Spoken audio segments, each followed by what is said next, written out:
Откако вчера Советот на СОНК ги одби заклучоците на владата и не прифати зголемување на платите за 10% со образложение дека се работи за бетониран став кој не остава простор за понатамошни преговори, штрајкот продолжува, а неизвестно е враќањето на учениците во клупите по Великден.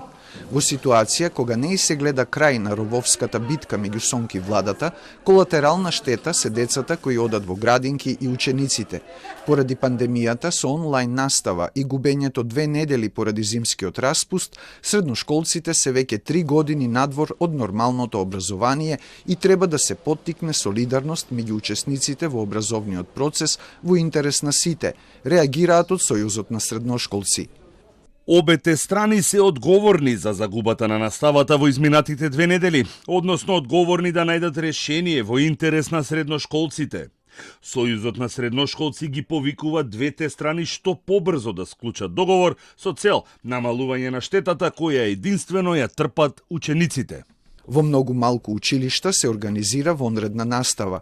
Ова е особено проблематично за матурантите, бидејќи кај многумина од нив има големи шанси да се пробијат државните рокови, кои негативно ќе се одразат на амбициозните кои сакаат да студираат во странство. Рокот за полагање проектна задача истекува денеска.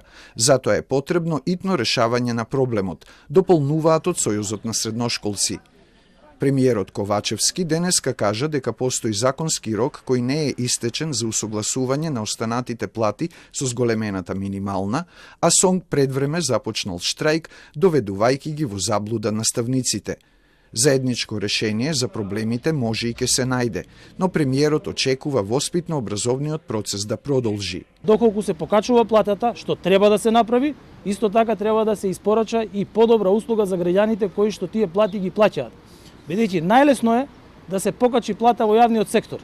Синдикатот ќе побара, владата ќе одобри, а ќе ја платат даночните обврзници, но тие даночни обврзници треба да добијат и повисоко ниво на услуга. СОНК бара зголемување на платите за 18,4% согласно порастот на минималната, а владата нуди раст за 10% со предстојниот ребаланс на буџетот, што за синдикатот е неприфатливо.